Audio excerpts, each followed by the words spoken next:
Please don't knock that over. I will be very upset. That's all I can afford. I had a thought while I was coming up here. If you have a homeless friend in your entourage, is he a hobo? Just wondering. And a little disclaimer before I start, guys. I think that's important so you guys all know what you're in for. I got some hate mail recently in the post. And that's weird for a couple of reasons, because number one, I'm awesome. So who the hell would hate me? Number two, who the fuck still uses the post to do shit? It's beyond me. This person wrote my address down on an envelope, shoved all that hate on a piece of paper, stuck it into an envelope, put a stamp on it, paid 60 cents to send their hate privately to me at home, when they could have just done it for free online. It's beyond me. That person needs to learn how to internet. And when I got the letter, you know when you get letter, nobody sends you shit at all through the post anymore, except for bills and your grandparents when it's your birthday. So I thought I was getting a birthday card from my grandparents, and I open it up and I'm like, oh my God. All these horrible things being said filled me with so much despair, but it also filled me with joy because my mother is finally following my comedy career. It's awesome. It's great to know.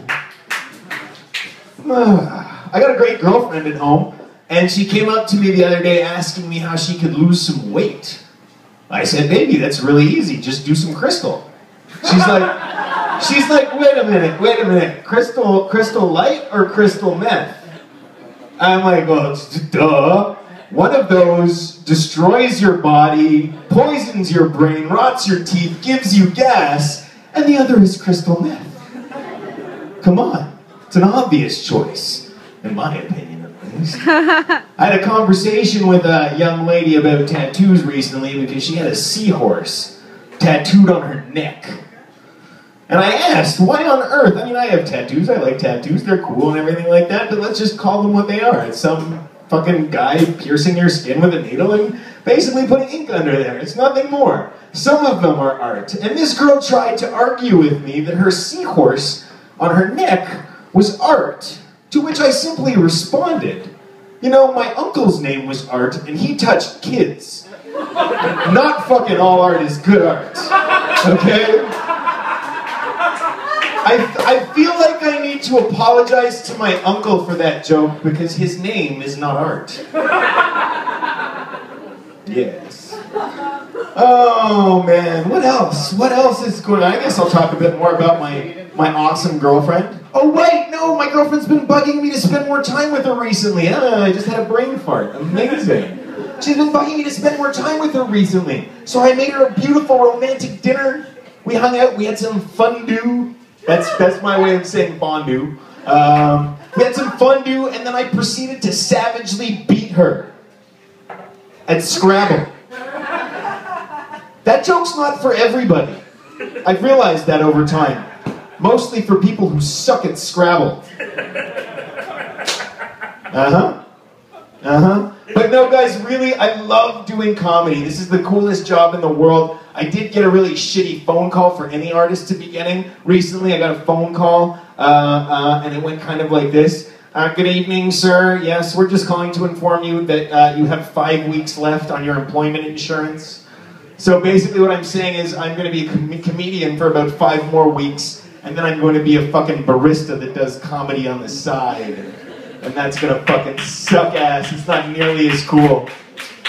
But I do. I love doing comedy. It takes me to amazing places. Recently I did a show. I had to take a bus to get there. It was in a place you guys might know. It's called Dorval. It's fucking amazing. I took the 211 from Lionel Gru all the way out there. It was at a bar on the side of the 20, right along the side of the highway. It's called Duffy's. Duffy's, right? I did a show at Duffy's, and the thing was, I missed my stop.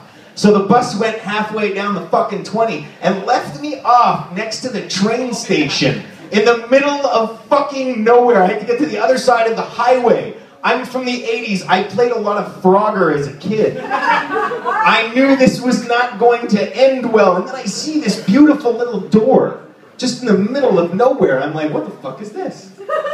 I'm like, I think it's gonna lead me to Narnia or some shit. But no, it leads me down a flight of stairs into what I can only describe, ladies and gentlemen, as a rape tunnel. There are a series of rape tunnels underneath the 20 highway. And some of you are like, Jason, what's a rape tunnel? It's a very fucking thin, long tunnel. That's what it is. You go in one side and you can't do anything until you get out the other side. You're fucked once you decide to step into it. Okay, it even smelled like rape. I didn't know rape had a smell.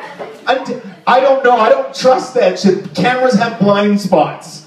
Cameras have blind spots, okay? And like, it was just crazy. The whole thing was insane. But you guys want to know the reason I missed my bus stop?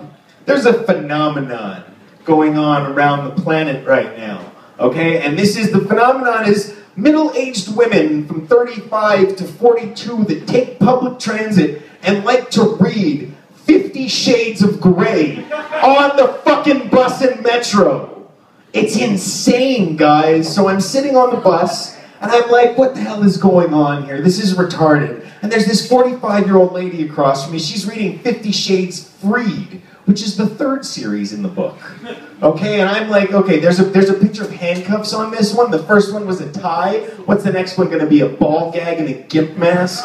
Is that where we're going with these? Okay, and you can tell when she gets to a juicy part in the book. You can see it in her fucking eyeballs going like, oh yeah, oh, her legs kind of quiver a little bit. I'm 33 today, guys. You know what's going through my head at this point? That's fucking hot, okay? And I don't want to be thinking this shit at all. I have one word for these people that like to read these books in public. Kindle.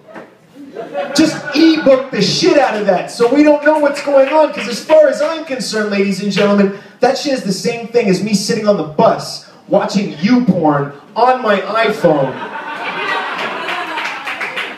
with no fucking headphones. I'm Jason Yarrow, guys. You guys have been amazing. Thank you so much.